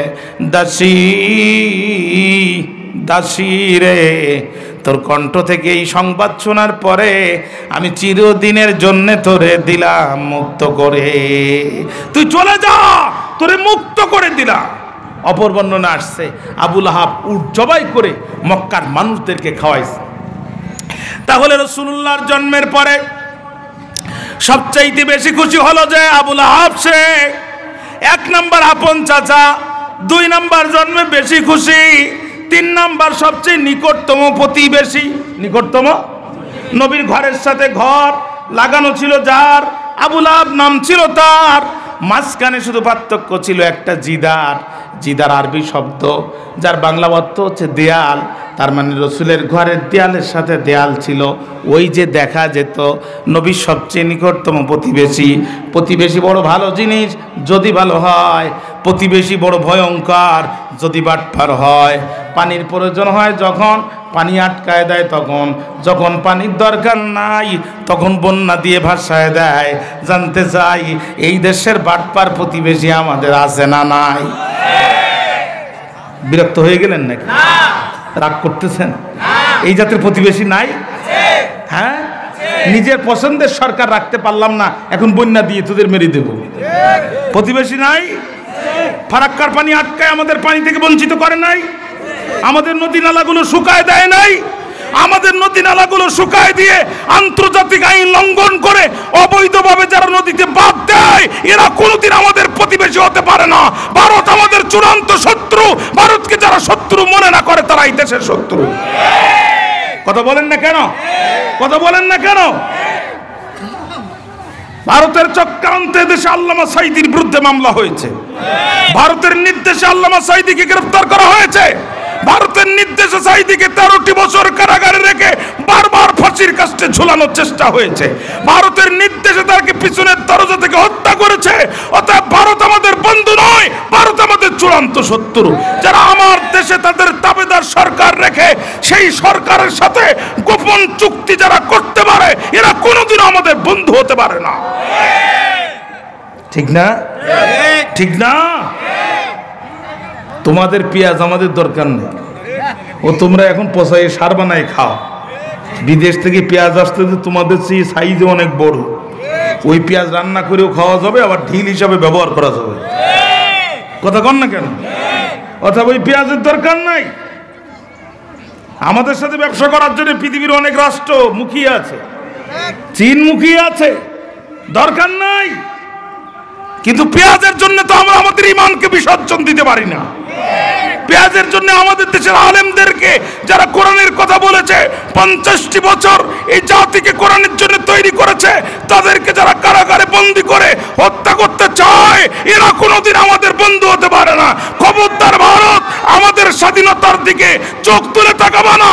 আমাদের স্বাধীনতার দিকে যারাই চোখ তুলে তাকাবে, 20 কোটি মুসলমান সেই চোখ তুলে ফেলে দেবে। ঠিক নয় কি? কি পাগলের পাগল হয়ে গেছে। গত 2 দিন আগে দেখলাম তাদের টিভি চ্যানেলে কুকুর দেখাচ্ছে। কুকুর বলতেছে বাংলাদেশকে সাইজ করার জন্য ভারতের এই ডগ স্কোয়ার কুকুর নাকি যথেষ্ট। কি পাগল হয়ে গেছে তারা। সমস্ত ট্রেন লাইন প্রস্তুত, যেই মাসে উদ্বোধন হবে ওই মাসেই পোকার পার। কথা বলেন না কেন? কি পাগল হয়ে গেছে, মাথা খারাপ হয়ে গেছে। প্রত্যেক দিন বাংলাদেশ নিয়ে উল্টো পাল্টা বক্তব্য। নিজের দেশের কিছু লোক নাকি আবার ভারতের সীমান্তে এসে ভিড় করতেছে, তারা নাকি বাংলাদেশে ঢুকতে চায়। আমরা বলতে যে আসো আসো, আমাদের দাদারা লড়বে, বাবারা লড়বে, আমরা লড়বো, আমাদের সন্তানরা লড়বে, কিন্তু ভারতের কাছে মাথা নত করা হবে না। ভারত আমাদের চূড়ান্ত শত্রু। ভারতকে যারা শত্রু মনে না করে তারাই দেশের শত্রু। ভারত কখনো এই দেশের ভালো চায়নি। আমার দেশে লালমনিরহাটে বিমান ঘাঁটি হবে, তাতে তোমার সমস্যা কি? লালমনিরহাট কি তোমার বাবার নাকি? আবার তাদের টিভি চ্যানেলে বলতেছে চিটাগাং তাদের হলে নাকি তাদের অনেক উপকার হয়। চিটাগাং তারা দখলে নিতে চায়। আমরা জীবন দেব, মাতৃভূমির 1 ইঞ্চি মাটি কারোর কাছে বর্গা দেব না। আসো, নিকটতম প্রতিবেশী 1 নাম্বার আপন চাচা, 2 নাম্বার জন্মে বেশি খুশি, 3 নাম্বার নিকটতম প্রতিবেশী, 4 নাম্বার ডবল বিআই। 4 নাম্বার ডবল বিআই কারে বলে জানেন? তাফসীরে রুহুল মানি আল্লামা আলুসি রাহমাতুল্লাহ আলাইহি বলেন, কানা লিয়া বিলাহাবিন সালাসাতু আবনাই ওয়া হুম উতবা ওয়া মুতাবা ওয়া তাইবা। আবু লাহাবের 3টা ছেলে, প্রথমটার নাম উতবা, মেজোটার নাম মাতাব, শেষেরটার নাম উতাইবা। সর্বপ্রথম উতবা, সর্বকনিষ্ঠ উতাইবা। 2টার সাথে নবীজি 2টা কন্যা উম্মে কুলসুম আর রুকায়াকে আল্লাহর নবী বিয়ে দিয়েছিলেন। সম্পর্কে আবু লাহাব নবীর ডবল বিআই। তাহলে খাতা খতিয়া নিয়েছে দিয়েছে যা বলে, তাতে তো নবীজির পরে ইসলামের প্রথম খলিফা আবু লাহাবই হওয়ার কথা ছিল। কথা বল না কেন? আপন চাচা, জন্মে বেশি খুশি, সবচেয়ে নিকটতম প্রতিবেশী, একবার দরজার সাথে দরজা, আর দরজার ওপারে নবী 2 মেয়ে একসাথে বিয়ে দেয়া ডবল বিআই। তাহলে ইসলামের প্রথম খলিফা হিসাবে আবু লাহাব হওয়ার কথা না? কিন্তু ইন্নাকা লা তাহদি মান আহবাবতা, আল্লাহ যারে হেদায়েত দেবে না, নবীর ঘরের সাথে ঘর থাকলেও কাজ হবে না। ওর থেকে আমাদের কপাল অনেক ভালো, 1500 বছর পরে জন্ম নিয়েও আমরা আমাদের নবীর প্রতি ঈমান আনতে পেরেছি। ঠিক না? এই আয়াতে কারিমা যখন নাজিল হয়ে গেল, আবু লাহাব পাগলা কুকুরের মতো হয়ে গেল। বাড়ি যেয়ে বলছে, আইনা উতবা ও তাইবা, কোথায় তোমরা? আইনা উতবা ও তাইবা, এই তো আমরা আব্বা এখানে। ওদো খোলো ফি গোরফাতিকুম, তোমরা তোমাদের ঘরে ঢুকে যাও, মুহাম্মাদের 2 কন্যাকে তালাক দিয়ে দাও। আহা, এখন ভাইরা জানতে চাই, বউ যদি সুন্দরী হয়, স্বামী কি আর সহজে তালাক মারবার যায়? আবু জাহেলের বড় ছেলে বলছে আব্বা, আবু লাহাবের বড় ছেলে বলছে আব্বা, হবে না। ওই বাদে যা বলবা সব শুনবো, অমন বউ তো আর পাবো না। ওরা সুন্দরী যেমন, চরিত্র তেমন। বাইরে ব্যবসা করে যখন ঘরে ঢুকি, ওদের চেহারাটা দেখলেই কলিজাটা ঠান্ডা হয়ে যায়। আব্বা আর যা বলো, বউ তালাক দিতে পারবো না, হবে না, ওই ব্যবসা হবে না। আবু লাহাব তখন বলল, রাসি ওয়া রাসুকুম, তাফসীর ইবনে কাসির। আবু লাহাব তখন বলছে, রাসি ওয়া রাসুকুম হারামুন ইল্লাম তুতাল্লিকা ইবনাতা মুহাম্মাদিন, মুহাম্মাদের 2 কন্যাকে যদি তালাক না দাও, আমার ঘর থেকে বেরিয়ে যাও। আমি বাবা এই পরিচয় দিতে পারবা না, আমার সম্পদ তোমরা পাবা না, তোমাদেরকে বঞ্চিত করব। নবীজির দুই কন্যা ঘরের মধ্যে এই কথা শুনতেছে, একজন আর একজনকে জড়ায় ধরে কান্দে আর বললে, বোন রে কাঁদিস না, বাবা যদি চোখের পানি দেখে অনেক কষ্ট পাবে। বাবা যে সত্য আল্লাহর নবী এ ব্যাপারে কোনো সন্দেহ নাই, কাজী তোরা কাঁদিস না। ওরা দুই ভাই আমাদের দুই বোনকে তালাক কেন, ঘরের মধ্যে যদি পিটায় শাহাদাতের পেয়ালাও পান করে দেয়, আমরা মাথা নিচু করে শহীদ হয়ে যাব, কিন্তু অবৈধদের কাছে কোনোদিন মাথা নিচু করে প্রাণ ভিক্ষা চাবো না।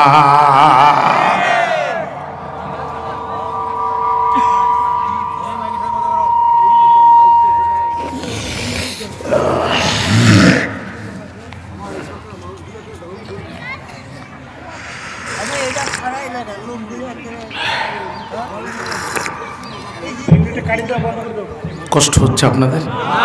মনোযোগ আছে আমার দিকে? আমরা জীবন দেব, মাথা নত করবো না। ও ভাই, আমাদের আকীদা নিয়ে প্রশ্ন তোলার আগে 100 বার ভাববেন।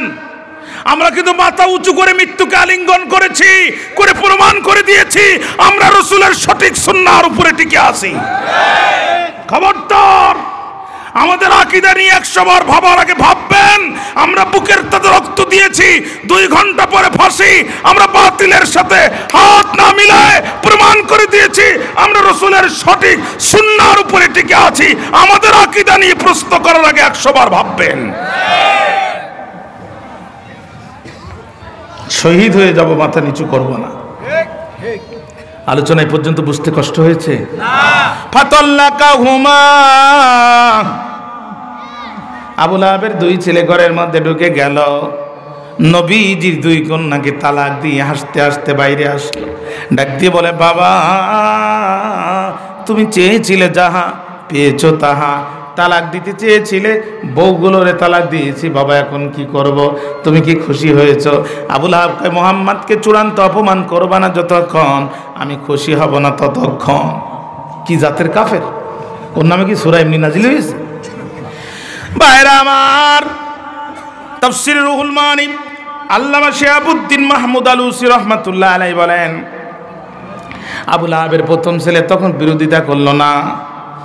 নিজের সুন্দরী বউকে তালাক দিয়েছি, এরপরে শ্বশুরকে অপমান করতে পারবো না, সম্পদের দরকার নাই, তুমি বাবাই পরিচয় দেব না, যাও। আল্লামা শিহাবুদ্দিন মাহমুদ আলুসি বলেন, এতটুকু ভদ্রতা নবীজির শানে দেখানোর কারণে মক্কা বিজয়ের দিন আবু লাহাবের 2টা সন্তান উতবা এবং মাতআব কালেমা পড়ে রাসূলের হাতে হাত রেখে মুসলমান হয়ে গিয়েছিল। কিন্তু সবচেয়ে ছোট ছিল যেটা, ওর বাবার চেয়ে ডবল শয়তান ছিল সেটা। ওর বাবার থেকে কাফন চোরের গল্প আপনারা শোনেন নাই? সারা জীবন কাফন চুরি করে যখন মারা যাবে তখন বলছে, আমি তো মরে যাব, চলে যাব, রেখে যাব সবই, তোরা কি কেউ আমার কাফের সাথে যাবি? সন্তানেরা বলছে, তুমি কাফন চোর, তোমার সাথে যেই বিপদে পড়বো, সাথে যাব না। কয় কেন? কয় না, তোমার সাথে যাওয়া যাবে না। কয় তাহলে আমি মরার পরে এই দুনিয়ার উপরে এমন কাজ দিবি চালু করে যাতে মানুষ আমারে প্রশংসা করে। কাফন চোরে আল্লাহর ওলি বানানো কঠিন কাজ না সহজ কাজ? বাবা মারা গেছে, সন্তানরা জানা যায়, বলছে ভাইয়েরা কেউ যাবেন না, আপনাদের জন্যে মহিষ জবাই করা হয়েছে, গোস্ত না খেয়ে কেউ যাবেন না। প্রথম দিন গোস্ত খাওয়া শেষ হওয়ার আগেই বলছে, ভাইয়েরা আগামীকাল আপনাদের জন্য দুম্বা খাওয়ার পরে বলছে, ভাইরা আগামীকাল আপনাদের জন্য উট। মানুষ শুধু প্লেট নিয়ে দৌড়ায়, লোকজন কয় কোথায় যাও? কয় কথা বলার সময় নাই, কাপন চোরের বাড়ি উটির গোস্ত খেতে যায়। কাপন চোরের বাড়ি উটির গোস্ত খেতে যায়। সন্তানেরা রাত্রি মিটিং দিয়ে বলে, ভাই লাইন তো খারাপ, মহিষ খাওয়ালাম, দুম্বা খাওয়ালাম, উট খাওয়ালাম, তারপরও কাফন চোরের নাম থেকে বাবার নামটা কাটে নাই। সবচেয়ে ছোট ছিল যেটা, বড় চালাক ছিল সেটা। ও বলছে, বাপ করছে আকাম, আমরা যতই করি ভালো কাম হবে না বাবার সুনাম। বাবার সুনাম যদি বৃদ্ধি করতে চাও, বাবার সুনাম যদি বৃদ্ধি করতে চাও, তাহলে বাবার থেকে ডবল আকাম করা শুরু করে দাও। বাবা শুধু কাফন চুরি করতো, আমরা কাফনও চুরি করব, লাশটাও গাছে ঝুলাবো। রাস্তা দিয়ে মানুষ যাবে যখন, বলা বলি করবে তখন, এর থেকে এর বাপ ভালো ছিল, এর বাপ শুধু ধরতো, এদের মতো ঝুলাইতো না। কথা বোঝেন নাই? এর থেকে এর বাপ ভালো ছিল, এর বাপ অন্তত ধরতো, এর মতো ঝুলাইতো না। কি হলো মাইকের? আচ্ছা, মনোযোগ আছে আমার দিকে, মনোযোগ আছে আমার দিকে। ভাইরা আমার, উতাইবা চলে গেল। তাফসীর ইবনে কাসিরের বর্ণনা, বাজারের পাশে উঁচু টিলার পরে নবী আবার কোরআন পড়তেছেন। উতাইবা যে নবীর সাথে বেয়াদবি করলো চারটা, জোরে বলেন কয়টা? এক নাম্বার, আনা কাফিরুম বিন নাজমি। তাফসীরের নাম তাফসীরে সফাতুত তাফাসির, লিখেছেন মুহাম্মদ আলী আস-সাবুনি রাহিমাহুল্লাহ। তিনি লেখেন উতাইবা যে বেয়াদবি করলো চারটা। এক নাম্বার বেয়াদবি করলো আনা কাফিরুম বিন নাজমি সুম্মা তালা ওয়ান নাজমি ইযা হাওয়া মা দাল্লা সাহিবুকুম ওয়া মা গাওয়া। ভাইরা আমার, যে বেয়াদবি করলো, ওরে লোক, ও তোমার উপরে নাজিল হওয়া সূরা নাজমের 2টা আয়াত আমরা মানি না। 2 নাম্বার বেয়াদবি, তোমার 2 সন্তানকে আমরা তালাক দিয়েছি, তুমি কি জানো না? 3 নাম্বার বেয়াদবি করলো, রাসূলুল্লাহর চাদর ধরে টান মারলো। রাস্তা দিয়ে চাদর ধরে টানতে টানতে যায়, দুজাহানের নবী একবার রাস্তার ডান পাশে যায়, একবার বাম পাশে যায়। হঠাৎ করে জোরে টান মারলো, চাদর ছিঁড়ে গেল, রাসূলুল্লাহ মাটিতে পড়ে গেল। মাটি থেকে যখন নবী দাঁড়ালো, পাপাচার উতাইবা নবীর মুখে থুতু নিক্ষেপ করে দিল, কিন্তু থুতু নবীজির মুখ মোবারকের মধ্যে লাগলো না। কারণ কিয়ামতের আগ পর্যন্ত রসুলের ইজ্জতের দায়িত্ব নিজের হাতে নিয়েছেন যিনি। ও ভাইরা, একটু প্রাণ খুলে বলেন তো দেখি, কে তিনি? নবীজির মুখের মধ্যে যখন থুতু নিক্ষেপ করেছে, রাসূলুল্লাহর মুখে থুতু লাগলো না, কিন্তু আল্লাহর নবী আর চুপ থাকলেন না। তাফসীরের নাম তাফসীরে জালালাইন, লিখেছেন হাফেজ জালালউদ্দিন সুয়ুতী রাহমাতুল্লাহ আলাইহি, বলেন 4th নাম্বার বেয়াদবি করার কারণে আল্লাহর নবী তৎক্ষণাৎ আল্লাহর কাছে বদদুয়া করে দিলেন, আল্লাহুম্মা সাল্লিত আলাইহি কালবাম মিন কিলাবিকা। প্রভু গো, তোমার দরবারে তো কুকুরের অভাব নাই, আমি মুহাম্মদ চাই একটা কুকুর কি এর বিরুদ্ধে লেলিয়ে দেয়া যায়। দোয়া যখন করেছে, ভাইরা জানতে চাই এই দোয়া কবুল হবে কি হবে না? একজন জবাব দিয়ে দেন, করেন, কিন্তু আর বিরতি দেওয়া লাগবে না। আপনারা একজন আজানের জবাব দেন, একজন আজানের জবাব দিলে হয়ে যাবে। আপনাদের কষ্ট হচ্ছে, আমি বুঝতেছি তো। মনোযোগ আছে আমার দিকে? রসুলের বেয়াদবি আমরা এই সরকারকে বলতে চাই। বিগত সালে বাপকে গালি দিলে গ্রেফতার হয়েছে 24 ঘন্টার ভিতরে, নিজেকে গালি দিলে গ্রেফতার হয়েছে, কিন্তু অসংখ্য নাস্তিক রসুলকে গালি দিয়েছে, কোনো বিচার হয়নি। অতএব বাংলাদেশের সাতেমে রসুল, রসুলকে যারা গালিগালাজ করবে তাদের মৃত্যুদণ্ডের আইন বাংলাদেশে করতে হবে। কারা কারা রাজি আছেন দুহাত তোলেন। সাংবাদিকদের বলবো আপনার রিপোর্ট করে দেন, এমন আইন এই দেশে করতে হবে যাতে কোনো নাস্তিক আমার নবীকে গালি দিয়ে রেহাই না পায়। সাতেমে রসুলের মৃত্যুদণ্ড মুক্তাঙ্গনের উন্মুক্ত মঞ্চে সবার সামনেই করতে হবে, ঠিক না? ঠিক না? 4 নাম্বার বেয়াদবি যখন করল, তাফসীরে জালালাইনে আসছে রাসূলুল্লাহ বদদুয়া করে দিলেন। কোন নবীর মুখে থুতু মেরেছে? কোন নবী? আল্লাহু আকবার। যে নবী আঙ্গুল উঁচু করেছে, আকাশের চাঁদ দ্বিখণ্ডিত হয়ে গেছে। 4th নাম্বার বেয়াদবি করার পরে রাসূলুল্লাহ বদদুয়া করে দিলেন, আল্লাহুম্মা সাল্লিত আলাইহি কালবাম মিন কিলাবিকা। আল্লাহ, তোমার কাছে তো কুকুরের অভাব নাই, একটা কুকুর কি ওর বিরুদ্ধে লেলিয়ে দেওয়া যায়? বদদুয়া কবুল হবে কি হবে না? উতাইবা বাড়িতে চলে আসলো। আবু লাহাব বলে, কি করেছো? বলে 4টা কাজ করেছি। 1 নাম্বার বলেছে আনা কাফিরুম বিন নাজমি, তোমার উপরে সূরা নাজমের 2টা আয়াত মানি না। 2 নাম্বার, আমরা 2 ভাই একসাথে তোমার 2 কন্যাকে তালাক দিয়েছি, তুমি কি জানো না? 3 নাম্বার, চাদর ধরে সবার সামনে টান দিয়েছি, মায়া করি নাই, চাদর ছিঁড়ে গেছে, পড়ে গেছে, দাঁড়াইছে, মুখের মধ্যে থুতু মেরে দিয়েছি, দয়া করি নাই। আবু লাহাব মনে মনে কয়, বাপ কা বেটা সিপাই কা ঘোড়া, তুই তো আমার চেয়ে বড় শয়তান। কিন্তু মনে মনে বলতেছে, তুই যে এতগুলো কাজ করলি, আমার ভাতিজা কি তোরে কিছু বলে নাই? কয় শুধু একটা লাইন বলেছে। কি বলেছে? কয় আল্লাহুম্মা সাল্লিত আলাইহি কালবাম মিন কিলাবিকা। প্রভু গো, তোমার দরবারে তো কুকুরের অভাব নাই, আমি মুহাম্মদ চাই একটা কুকুর কিনে নিয়ে দেওয়া যায়। আবু লাহাবের মনটা খারাপ। উতাইবা বলে, বাবা এমন কেন করো? কয়, আমার ভাতিজার উপর ঈমান আনি নাই, কিন্তু ভাতিজা যে কথা বলেছে বাস্তবে ঘটে নাই, এই দৃশ্য কোনোদিন দেখি নাই, এই দৃশ্য কোনোদিন দেখি নাই। তুই যে আমার ভাতিজাকে যা করলি, তাতে তোর মনে হয় হাতে আর সময় বেশি দিন নাই। ব্যাস কিছুদিন পরে আবু লাহাব ছেলে উতাইবাকে নিয়ে সিরিয়ায় ব্যবসায় গেছে। সন্ধ্যা যখন হলো, তখন আবু লাহাব দূরে বাঘ দেখতে পেল। কি দেখতে পেল? বাঘ দেখতে পেল। আবু লাহাবের তখন ওই বদদুয়ার কথা মনে পড়ে গেল। আবু লাহাব তখন ডাকতেছে, উতাইবা, উতাইবা, বাবা এদিকে আয়, এদিকে আয়। তখন উতাইবা বলছে, বাবা তোমার কণ্ঠ কেন এমন? কয়, বাঘের আওয়াজ যেমন গরম, আমার কণ্ঠ ঠিক তেমনই নরম। এখনকার আবু লাহাবের কণ্ঠ কিন্তু একদম বন্ধ হয়ে গেছে, সে লাফালাফি আর নাই। আগে মোবাইল রেডি থাকতো, বক্তা কোনো রকম কিছু বললেই থানায় টেলিফোন করতো, এতক্ষণ পুলিশ তো 2 গাড়ি ঢুকায় দিত। এখন কিন্তু সব ঠান্ডা হয়ে গেছে, কারণ বাঘের গর্জন শুরু হয়েছে, আবু লাহাবের কণ্ঠ বন্ধ হয়ে গেছে। ঠিক না? ঠিক না? খেয়াল করেন, বাঘ যখন বাইরে আওয়াজ দিচ্ছে, তখন আবু লাহাব বলছে, তাড়াতাড়ি এদিকে আয়। যে উটগুলোর পা মোটা, এই উটগুলো এক জায়গায় করে চারিদিকে ঘিরে ফেল, চতুর্দিকে গোল করলো, উটের পার সাথে পা দড়ি দিয়ে বেঁধে দিল। উতাইবা বলে, বাবা কেন এমন করছো? কয়, উটের সাথে পার সাথে পা দিলে বাঘ এখানে ভিতরে ঢোকার সুযোগ পাবে না। তখন উতাইবা বলছে, বাবা তোমার মাথা তো তার ছিঁড়ে গেছে। কয়, কেন? কয়, মুহাম্মদ মক্কায়, ও নাহনু ফি সুরিয়া, আমরা হলাম সিরিয়ায়। যে মুহাম্মদ মক্কা থেকে দোয়া করে আমার মারার জন্য বাঘ পাঠাতে পারে, ওই বাঘের হাত থেকে আমাকে আর কেউ রক্ষা করতে পারবে না, আমাকে আর কেউ রক্ষা করতে পারবে না।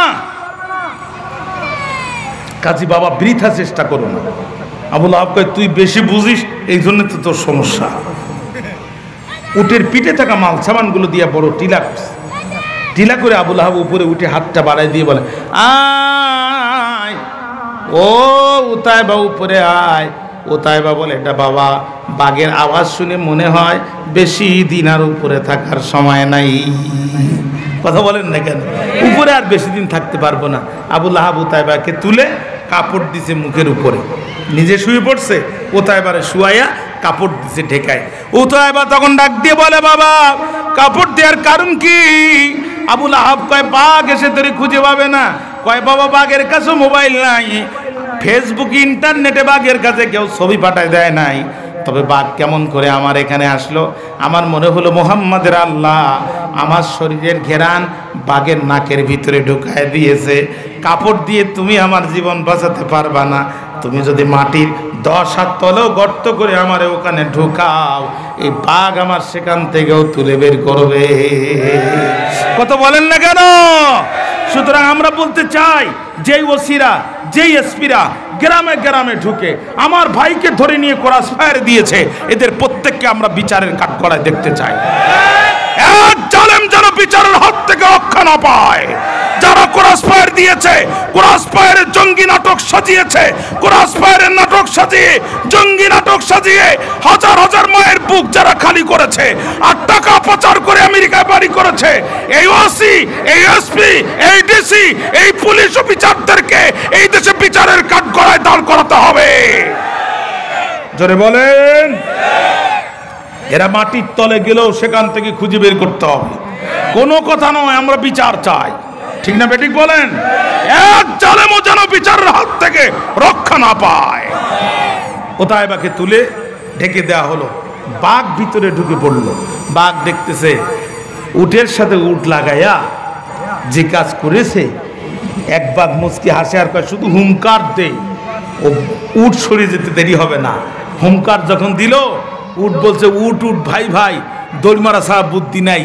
নেতা হবে আবু জেহেল আর ছেলে আর জীবন দিব আমরা, তা হবে না। প্রাণে বাঁচতে চাইছে দড়ি মার। আজকে ঘাট তাড়ামি করবে যেটা, আগে মার খাবে সেটা। ওটা উতাইবার আগে মরবে। অথবা এখানে দাঁড়ানোর দরকার নাই। উট রশি ছিঁড়ে পালাইছে, বাঘ ভিতরে ঢুকেছে, ঘেরান পাচ্ছে, ঘেরান পাচ্ছে, কিন্তু মাল খুঁজে পাচ্ছে না। মাল গেল কোথায়? বাঘ যে দেখে কাপড় দিয়ে কি যেন ঢাকা, মাথার দিক থেকে কাপড় উঁচু করে দেখে মাথা একটা, মাথা কয়টা? পার দিকে যে পা উঁচু করে দেখে পা চারটা, পা কয়টা? এখন বাঘ বিপদে পড়ে গেল, জীবনে বহু মানুষ খালাম, চার পা তো কোনো মানুষের দেখিনি। এখন ডিজিটাল আবুল হাবার আবু জেহেল। আমাদের মাথা কয়টা? একটু কথা বলেন না কেন? পা কয়টা? ইঁদুরের মাথা কয়টা? পা কয়টা? হ্যাঁ, দোষ তো আর আমাদের না, দোষ আমাদের পিতা মাতার। সন্তানের দাঁত যখন ওঠে তখন বলে পিচ্ছি, ও পিচ্ছি এই দাঁতটা নাও, ইঁদুরের গর্তের কাছে যাও, ইঁদুরকে বলে দাও, ইঁদুর ভাই আমারটা নাও আর তোমারটা দাও।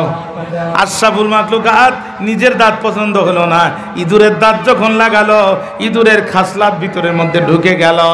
ইঁদুরের দাঁত লাগাইয়া যারা ইঁদুরের খাসলাত কি, ইঁদুর গর্ত থেকে উপরে উঠে যা পায় সব গর্তের মধ্যে ঢুকায়। ইঁদুরের দাঁত নিয়ে যারাই মন্ত্রী হয়েছে, জনগণের টাকা পাচার করে আমেরিকার গর্তের মধ্যে ঢুকায়ছে। ঠিক না? ঠিক না? ইঁদুরের একটা, কিন্তু ইঁদুরের গর্তের মধ্যে দুইটা। ইঁদুর জানে একদিন এই যে আলু নিয়ে ঢুকতেছি, গম নিয়ে ঢুকতেছি, ধান নিয়ে ঢুকতেছি, একদিন আমার বিরুদ্ধে অপারেশন ক্লিনাট হবে, আমার গর্তে গরম পানি দিবে, দাও বটি নিয়ে গর্তের মুখে দাঁড়ায় থাকবে, আমি বাইর হব যখন আমারে কোপ দিয়ে দুই ভাগ করবে তখন। এই জন্য ইঁদুর আগের থেকে বাইপাসের রোড একটা রেডি করে রাখে। বাড়ির মালিক যখন গরম পানি দেয়, ইঁদুর তখন বোঝল বাজায় আর কয় মামু অতগুলো গুড় হাফ কেজি নয়, আমি জানি তুমি আমার বিরুদ্ধে অপারেশন চালাবা, এই জন্য বাইপাসের রোড আমি রেডি করে রাখেছি, পানি দিবা এই গর্তে আর আমি ইঁদুর পালায় যাবো ওই গর্তে। আমাদের এই ইঁদুরের দাঁতলা নেতারা যেই দিন থেকে জনগণের টাকা চুরি করে খাওয়া শুরু করেছে, বাইপাসের রোডও রেডি করেছে, দুর্নীতি দমন কমিশন নামক আলাদা কমিশন গঠন করেছে।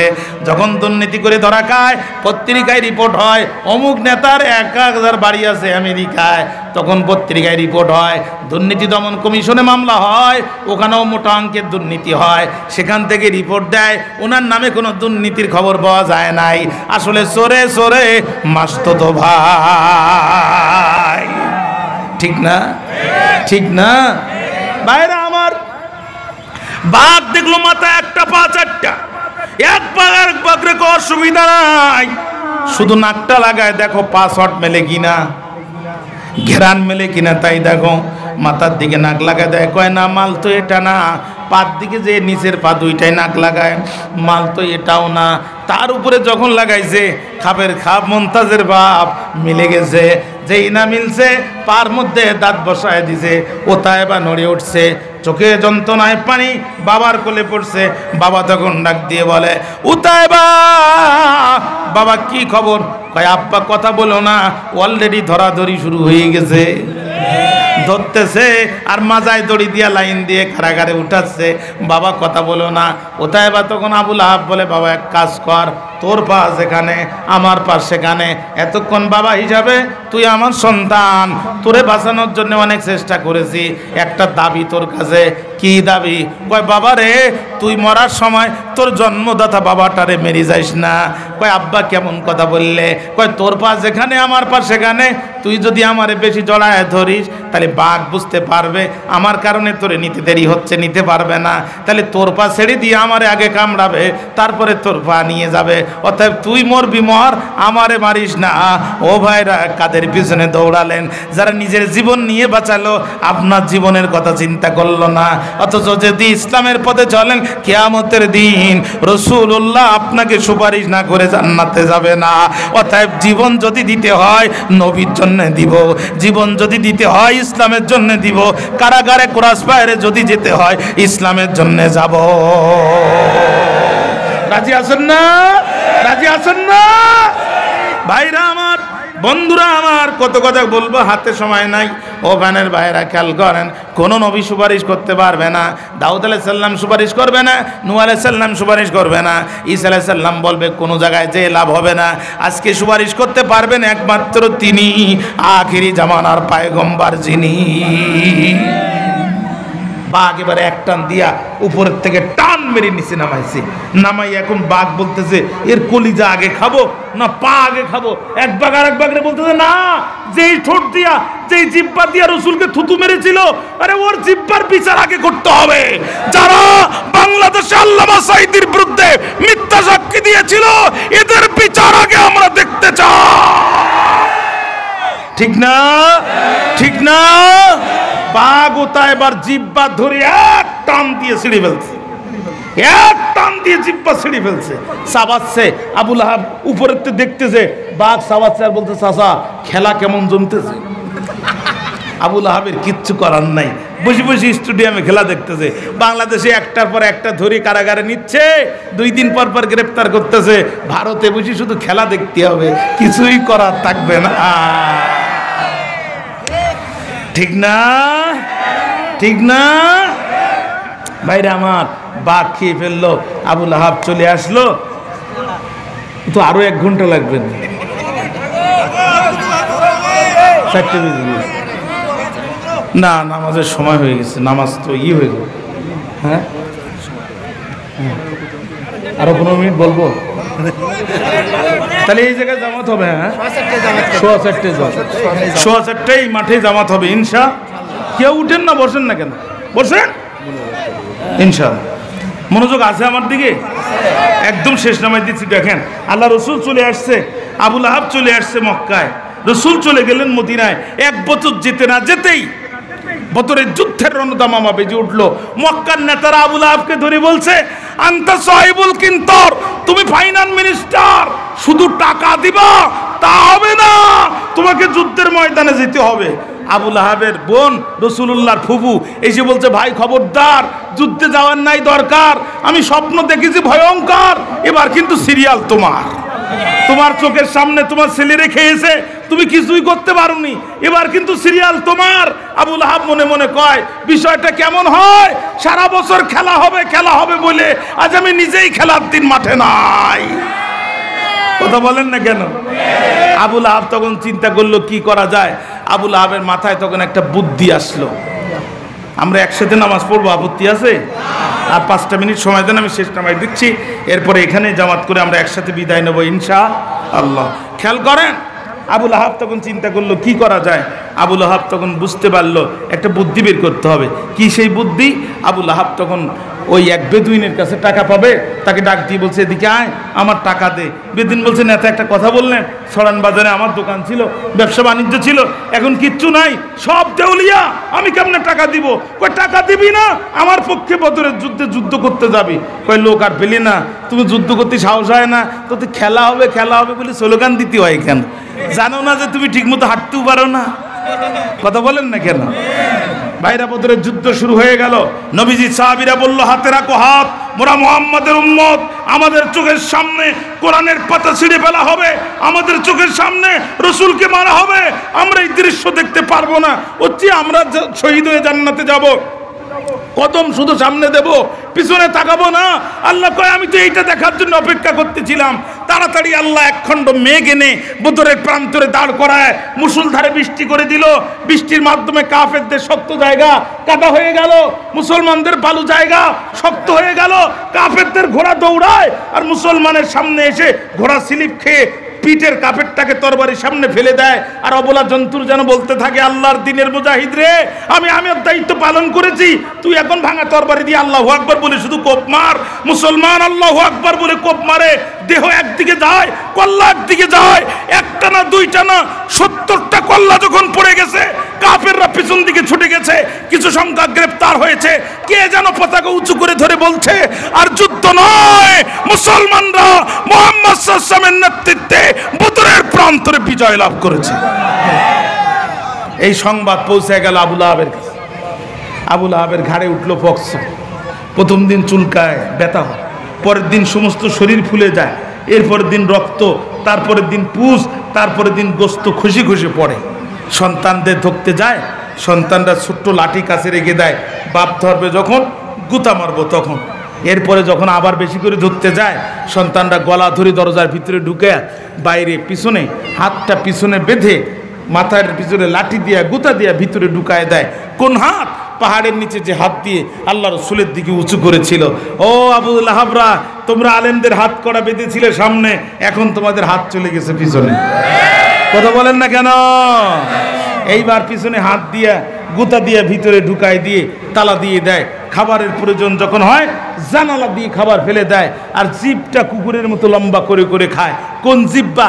যেই জিব্বা দিয়ে রসুলকে বলেছিল তাব্বাল্লাকা সাইর আল ইয়াউমি আলিহাজা জামাতানা। বোঝা গেল ইসলামের বিরুদ্ধে যে হাত ওঠে ওই হাত আল্লাহ রাখেন না। ইসলামের বিরুদ্ধে যে জিব্বা ওঠে ওই জিব্বা আল্লাহ রাখেন না। জোরে বলেন, কথা ঠিক না? যদি আপনারা আপনাদের চোখের সামনে এই দৃষ্টান্ত দেখার পরে শিক্ষা না নেন তাহলে আমাদের আর কিচ্ছু বলার নাই। প্রিয় ভাইরা আমার, খাবারের সময় হলে খাবার ফেলে দেয়, কুকুরের মতো জিব্বা টেনে খায়। কোন দিন মারা গেছে কেউ জানে না।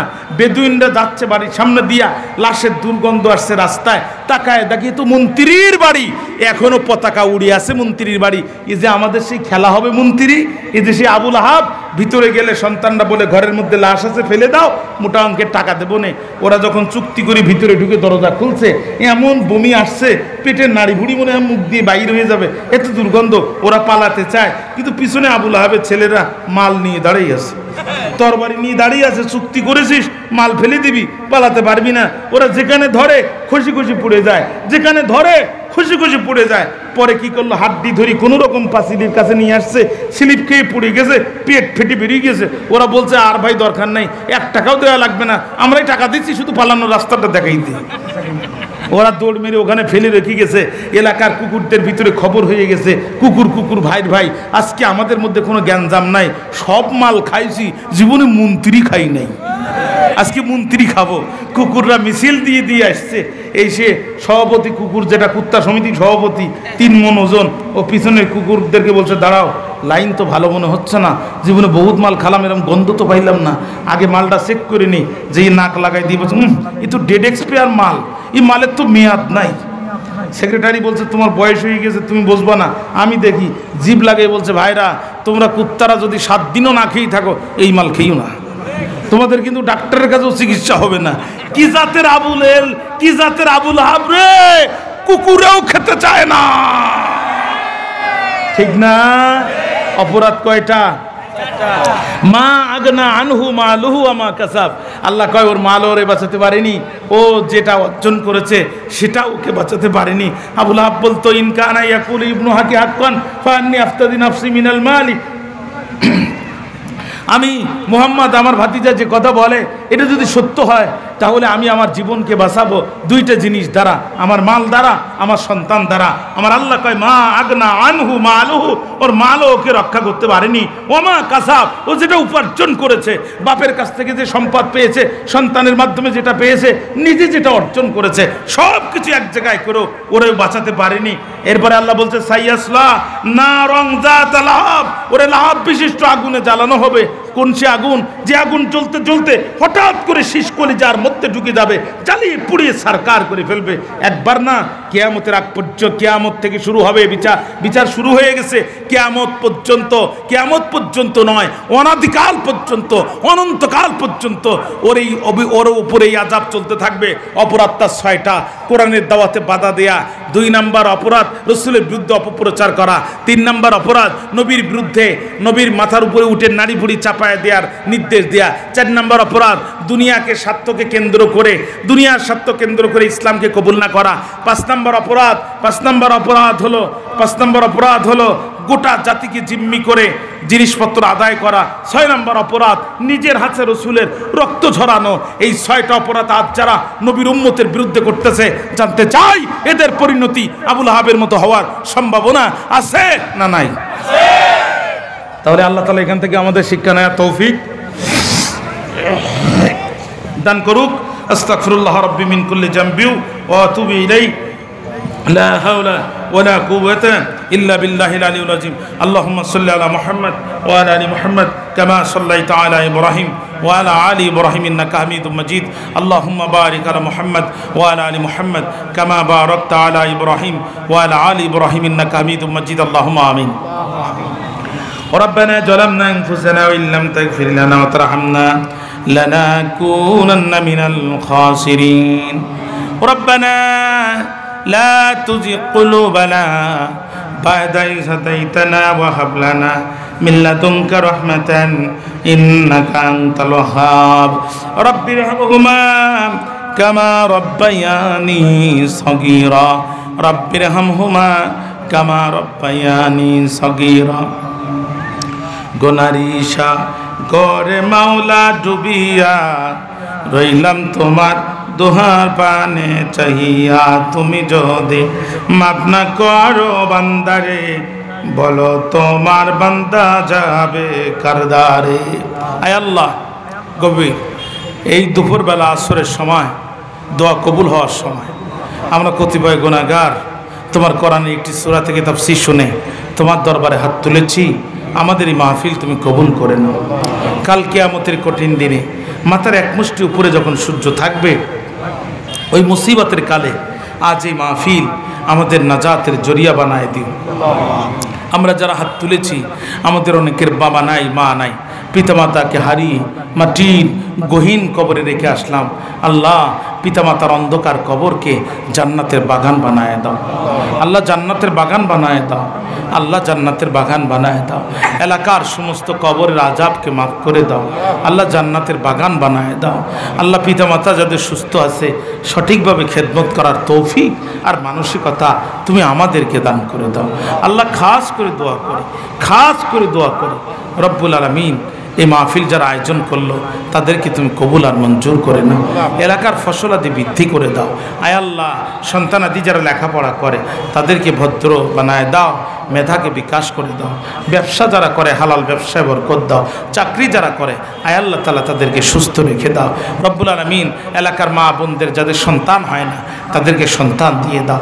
যারা সংসার জীবনে স্বামীর সাথে দাম্পত্য জীবনে অশান্ত আল্লাহ তাদেরকে মেহেরবানি করে সুখ দিয়ে দাও রব্বুল আলামিন আল্লাহ আজহারি ফিরে আসলো অনেক আলেম মুক্ত হলো যারা মুক্ত হয়নি তাদেরকে তুমি মুক্ত করে দাও আল্লাহ আমাদের কোরআনের পাখি তো আর আমরা খুঁজে পাবো না কোরআনের বুলবুলি তো আর আসবে না আল্লাহ তুমি কোরআনের পাখির কবরটা জান্নাতুল ফেরদাউসের আলা মাকাম বানায় দাও আল্লাহ এই মাহফিলকে কবুল করে না জানি না কোন দিন কোথায় কখন কিভাবে মারা যাব শাহাদাতের মৃত্যু আমাদের নসিব করে দাও আর জবানে জারি করে দাও কালেমা লা ইলাহা ইল্লাল্লাহু মুহাম্মাদুর রাসূলুল্লাহ সাল্লাল্লাহু আলাইহি ওয়া সাল্লাম। আসসালামু আলাইকুম ওয়া রাহমাতুল্লাহি ওয়া বারাকাতুহু।